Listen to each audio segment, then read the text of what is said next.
And today the fire is on right here on Bleswynkays TV with your girl Caychi. And viewers, welcome to the show. And today we are honored to be joined in the studio by a leading researcher, policy expert, and vital voice within the creative industries ecosystem, Florence Majachani.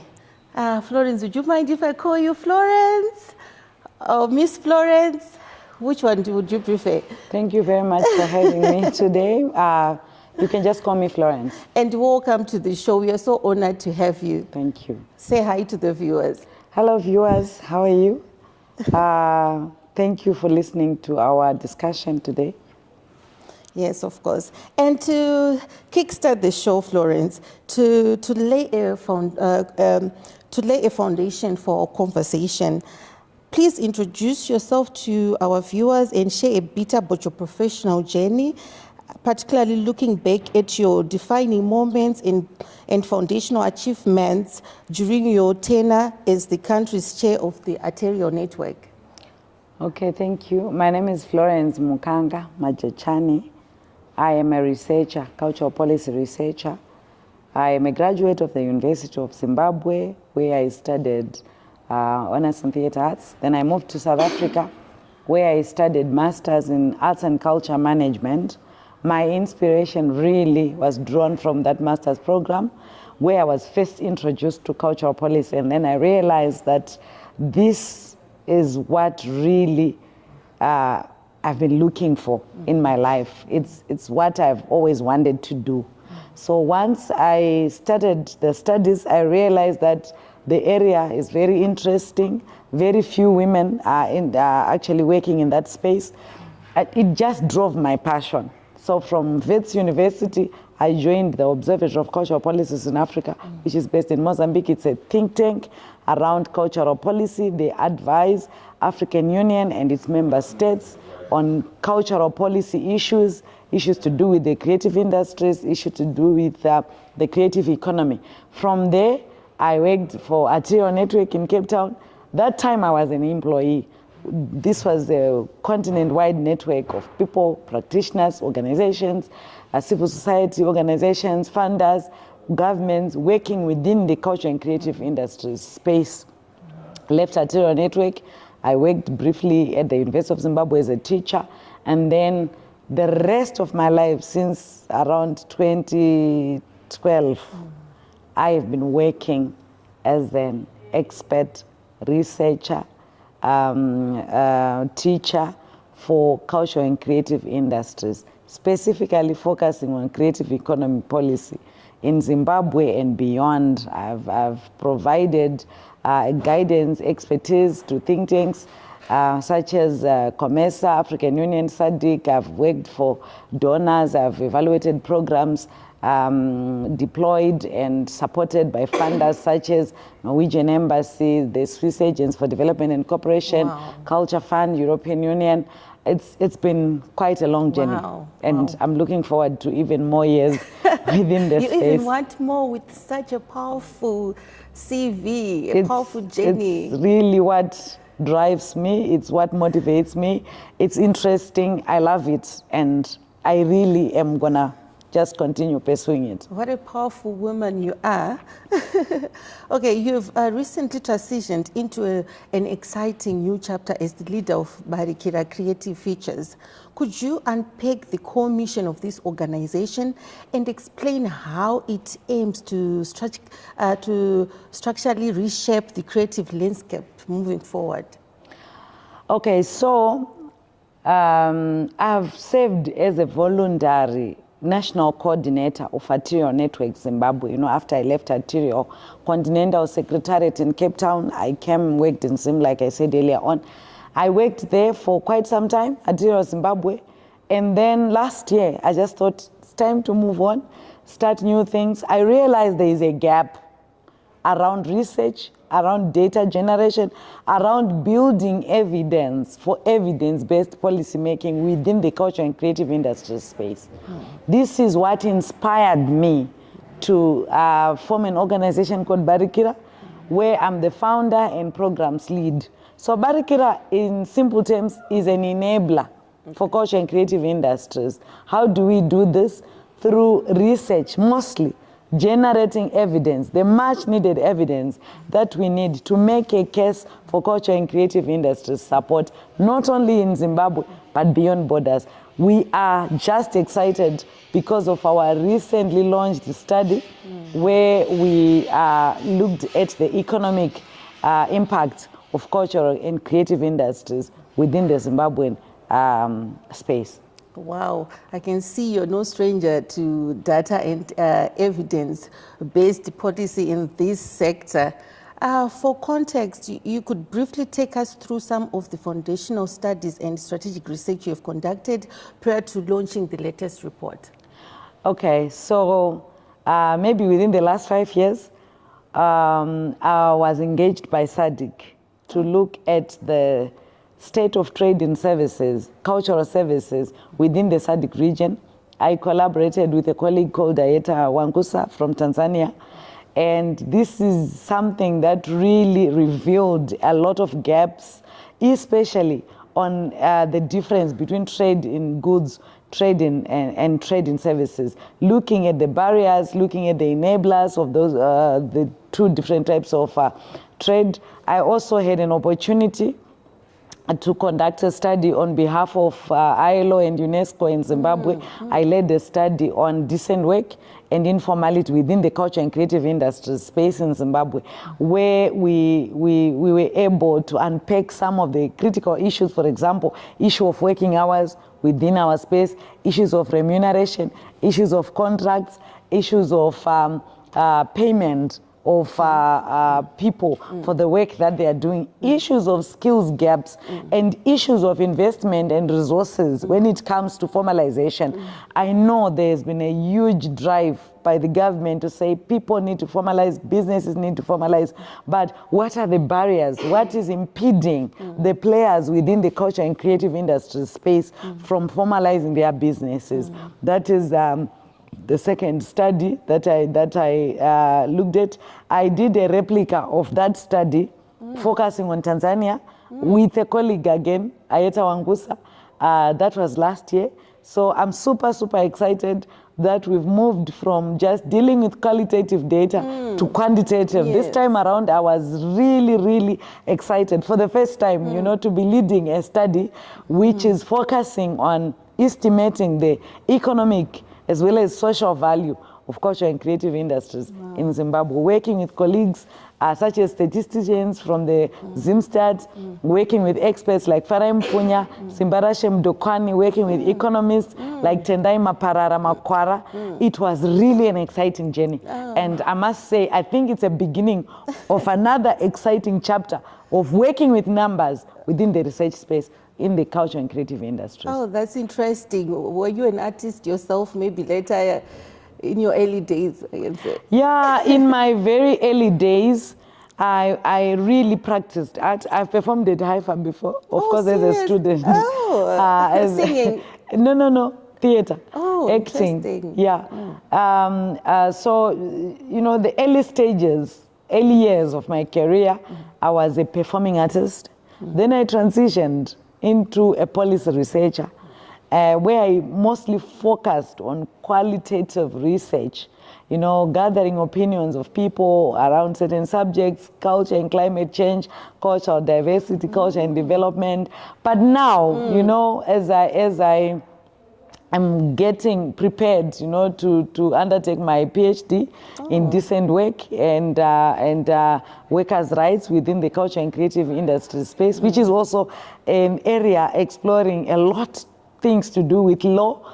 I've realized that, you know, the sky is the limit. Yes. So when I saw this opportunity to explore numbers, you know, looking at impact, really dealing with figures, and getting even to work closely with experts in that space, I grabbed it and I said, let me run with this. Let me collaborate with these colleagues and see what's gonna come out of this. And I must say, it has been very fabulous working with the team of 4 researchers, and then myself being the 5th one, and working under the close support and supervision of the National Arts Council and the commissioning organization, which is Selam, under the culture Connect for Culture program.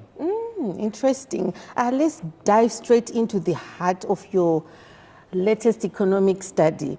Research of this immense magnitude and nationwide scope is really done in a vacuum.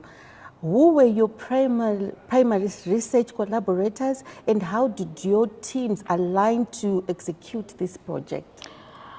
Okay, so we had to come up with a tailored team for this study. We needed an expert, you know, someone who's senior, someone who has handled data, someone whose hands can really get dirty when it comes to data. And we saw that person in Farai Mfunya. So Farai is also a member of the expert facility of UNESCO on the 2005 Convention on Promotion and Protection of the Diversity of Cultural Expressions. And with so much international experience, we knew Farai would be the best suitable advisor to work with for this study. We needed someone who understood economics, and Tendai Makwara came in handy. She's a lecturer at Midland State University within the Agri-Economics department, and we also had to then look for expert researchers within the creative economy. I, being the lead research, working in collaboration with Simbarasha Mdukwani, I find comfort always with collaborating with him because he's very committed and he's very skilled, he's very talented and knowledgeable. And then we had a statistician from the National Statistics Agency, ZIMSTAT, Mr. Klepton Munongerwa, who came in handy, especially when it came to applying statistical frameworks to the data that we're gathering. So yeah, the tailored team really did a good job. It was very exciting. I thought we would be stressed, but you know what? I was really shocked, you know, by what people can do when they collaborate as a team and when they allow the different expertise that they have to mix properly and engage together to come up with a good, polished product. Interesting. And researching more on you, Florence, and you're a researcher. What is national account? A national account, I would say it's an account which is created by ZIMSTAT, the National Statistics Agency, where they keep data, statistical data, about a certain sector.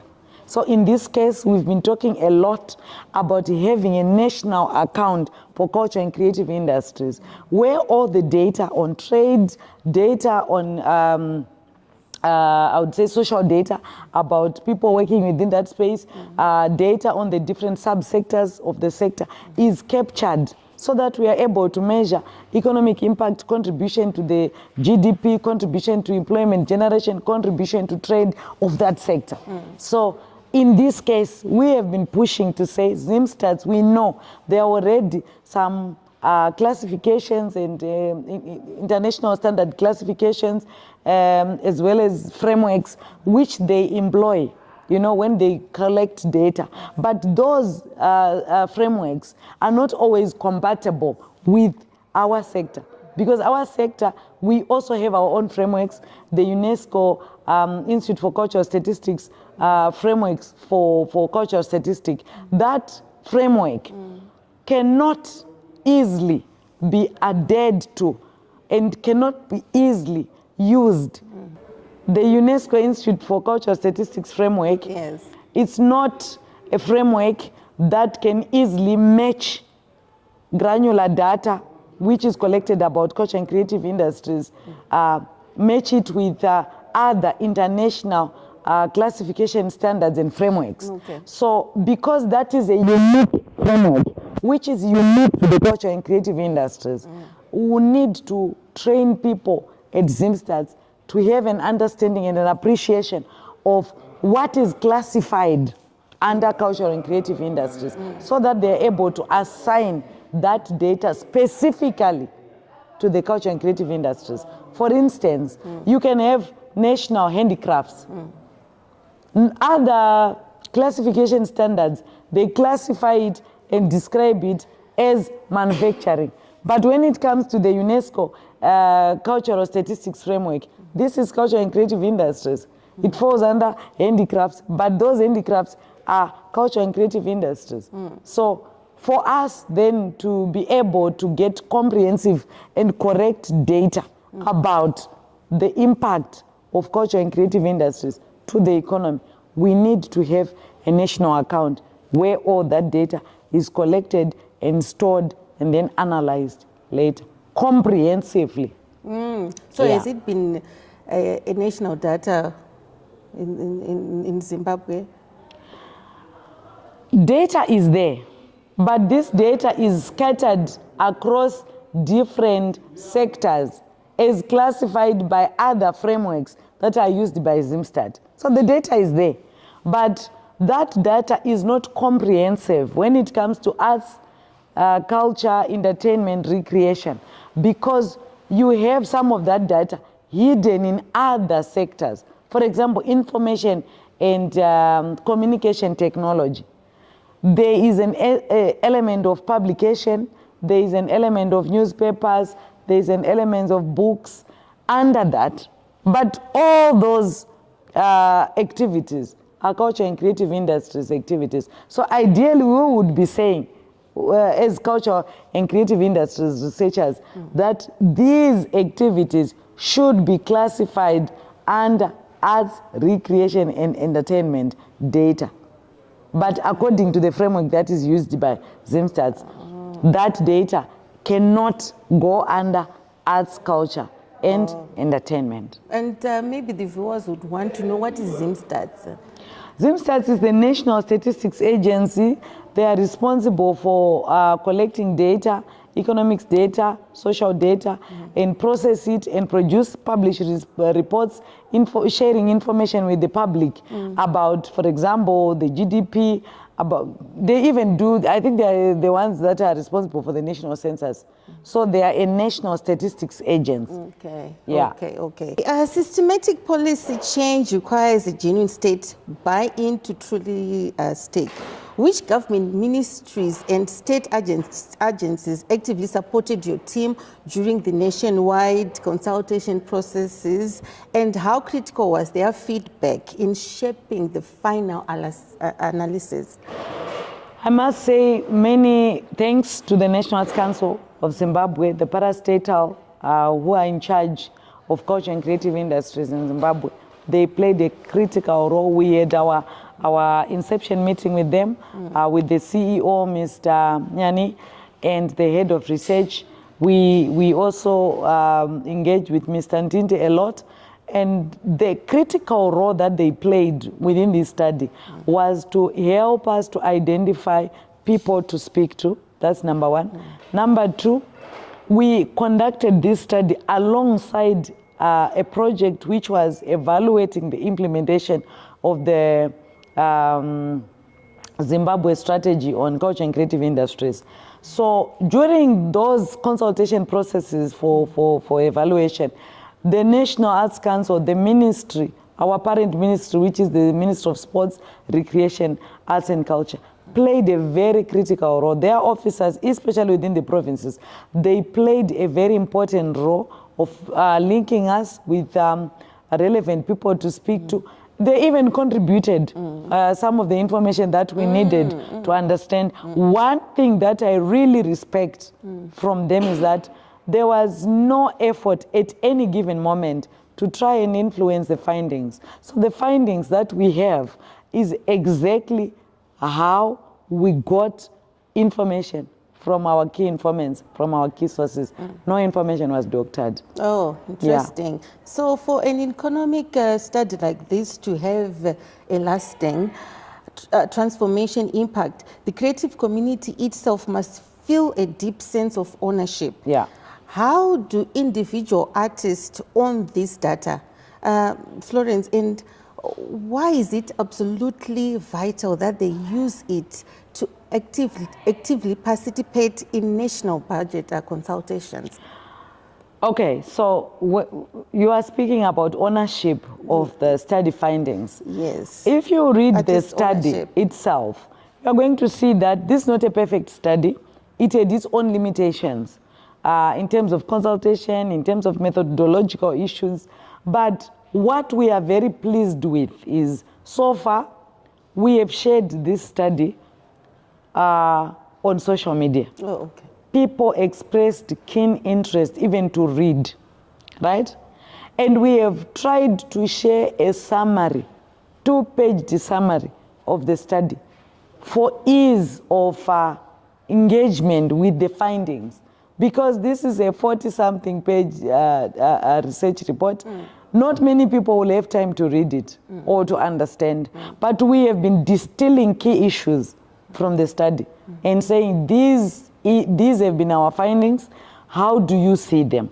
We have also had an opportunity, now is the second time, to discuss the findings of the study with players within the culture and creative industries. Budgets may not allow us to visit every province to explore the study with all the artists, but I think it's good to have a team of opinion leaders, people who understand advocacy, always, traveling with us on this journey of this study, making them understand the meaning of the study, the meaning of the findings, so that we are able collectively to carry forward the advocacy work. And I'm glad this is what has been happening. So far, we have received requests from Namibia, from Mozambique, from South Africa, from people who want to read the study, even outside of our own country. And we are hoping that maybe with support from UNESCO, Regional Office for Southern Africa, we should be able to disseminate the study further, so that we exchange information and even strengthen methodology for next studies.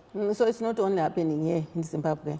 The study was done in Zim, but the engagement, we are hoping to open it up to the region, so that we also fine-tune it, especially the methodology, because if methodology is weak, then whatever product you come up with, it will not be as strong as you would want it to be.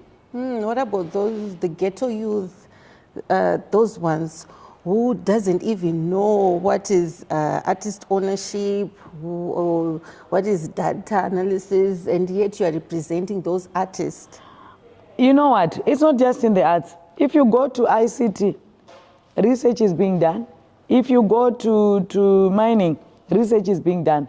What is important about research is it should be able to engage with the policy maker so that it influences policy on behalf. So it's not a matter of everyone knowing the contents of the report. It's about, okay, we have this information, we've identified these gaps. Now let's confront the policy maker who makes policy which affects everybody. Remember, we tried to make this study as wide as possible in terms of consultations. So what is in that report is data and information, facts that were provided by people who are working within the space. So they have already contributed to the study. Now what do we need? We now need to use the findings as an advocacy tool. So now we are not just targeting them, the sources of information, but the policymaker, who then should make evidence-based policy for the benefit of the sector and those people who contributed. So when artistic guides and cultural associations are lobbying the states for resources, funding, or infrastructure, they need hard facts rather than emotional appeals. How exactly can creatives refer to this specific study as concrete evidence of the arts' direct contribution to the national gross domestic product, GDP, and structural job creation? Okay, so advocacy is a skill. Not everyone has that skill. Not everyone is passionate about advocacy. I've told you, I'm passionate about research, getting information, getting the evidence. I may not be an advocate, but I'm able to provide evidence, which I can give to the advocate and say, this is the evidence, this is what you need. Take this when you need to engage with the Minister of Finance, with the Minister of SMEs, with the Minister of Labor. Take this with you, and these are the facts that you should be presenting before the minister and make a case for the sector. So it really doesn't have to be everyone who knows about these figures, but the advocates, that include the people we were speaking to today, are the ones who should understand, so that when they drive advocacy, then they do it from a very informed position for the benefit of even the practitioner who is not necessarily an advocate. Yeah. Interesting. Going to the microeconomic impact and national vision 2030, looking at the bigger picture, national development and fundamentally guided by microeconomic frameworks. Can you tell us how do the findings of your study demonstrate that the arts and cultural sector can actively accelerate the attainment of the nation's vision's 2030 targets? Okay, so we looked at three things. Yes. Economic impact, looking at the GDP, Yes. contribution to employment, and contribution to trade. The fourth one being the intrinsic value, which is not always easy to measure. The intrinsic value is what I'm going to start with. Okay. We need cohesive society for progress. If a society is fighting, if citizens are not in peace with each other, if citizens are not happy, it's very difficult to attain progress. Already Vision 2030 is seeking to take the lives of an ordinary Zimbabwean to another level, making them better in terms of their livelihood, how they live. I also see it improving livability within our cities. Without culture, without arts, without creative industries, our lives would be boring. Without music. Imagine a life without music, without television, Imagine. without a newspaper, without a book. It will not be a life. It will be death. So already this sector is contributing towards having a cohesive, peaceful society, making sure that people are comfortable, people can relax, people can rest whilst watching a movie, people can rest whilst listening to music. Yes. That's the intrinsic value. Now, moving on to a contribution towards employment, what we noted is that this is a very informal sector, highly informal. Informality is rampant, it's very common, such that it is not easy to get comprehensive, and I underline comprehensive data on the culture and creative industries. What we have is data, but it's not comprehensive, it's not complete data. So, because it's not a complete picture, we may not say exactly that this sector is contributing exactly 0.6% towards employment. But we can then see the direction. We get a general impression of how the sector is contributing, how men are contributing, how women are contributing in terms of employment, how the sector is contributing towards women's employment, men's employment, right? And it's also helping us, to understand that within the informal sector dynamics, there are populations that are not captured. You have your people who are producing crafts in Binga. That sector is dominated by women.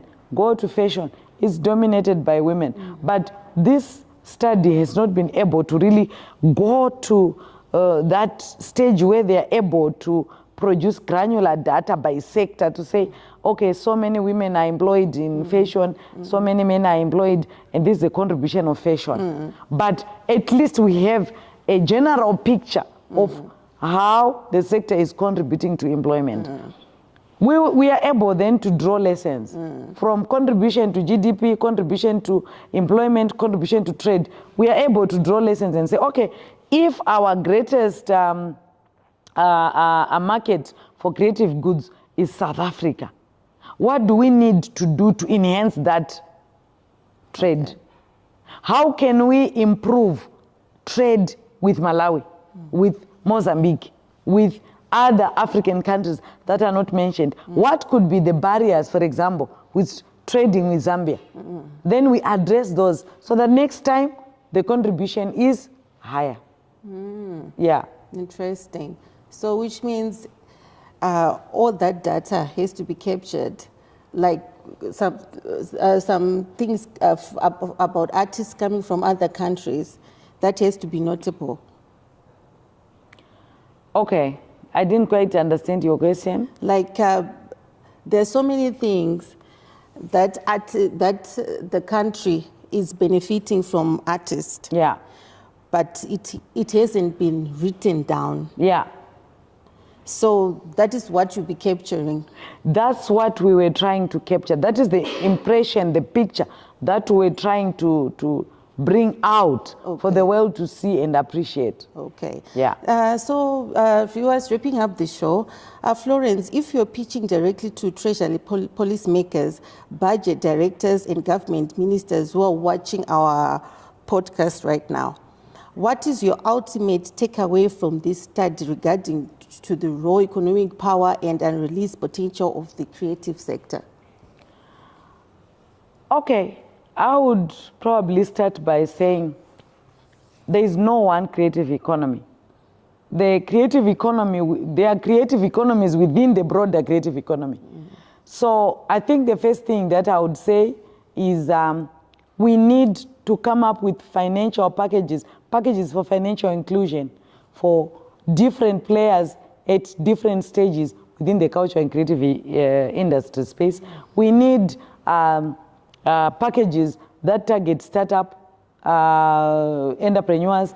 We need those that are accelerating, those that have already started, and we need packages, financial packages, for example, targeting entrepreneurs who are already established so that we take them to another level.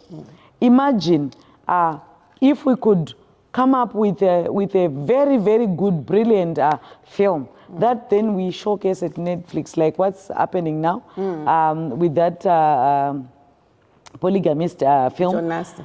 That is very interesting. You know, it has just taken our country by storm. This is how talent is being promoted elsewhere. And this is exactly what we need to be thinking about as a nation. How do we invest in talent and make sure that it makes impact not only in terms of numbers, but in terms of place branding, in terms of improving our humanity, even taking our country to another stage when it comes to the world map, so that people know there is Zimbabwe. Zimbabweans can produce interesting work. Zimbabwe is a good place to be. You know, it raises the curiosity. Imagine if someone is going to be researching about Zimbabwe, then they realize Victoria Falls is actually in Zimbabwe. I'll tell you a very silly story about my experience around about 2009 when I was in Cape Town. I saw a big banner that was written, "Do you want to see Victoria Falls? Visit Cape Town." And I laughed my lungs out. I just said, wow, visit Cape Town. So that they take you from Cape Town to Victoria Falls. But the Victoria Falls is actually in Zimbabwe. So if someone is going to know about Zimbabwe, they will probably research more and say, okay, what is this country? What do they offer in terms of tourism? Then they discover all the other attractions that are within our country. You never know. Yeah. Interesting. And earlier on you mentioned about social media. Maybe you can share to the viewers your social media handles, where they can follow you and get to know more about this. Myself as an individual, and then there is Barikira. We are on Facebook and we are on LinkedIn.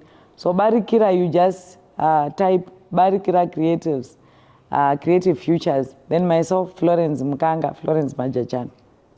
Yeah. And any inspirational words you want to leave to the viewers before we wrap up the show? I would say creative industries are a big deal. There's been a lot of ranting, talking about creative industries contributing, but it just doesn't happen in a vacuum. They need an enabling policy environment, they need resources, they need access to infrastructure, they need access to skills, capacity. So it's a lot that needs to be invested in the sector for us to be able to catapult it to another level. Thank you.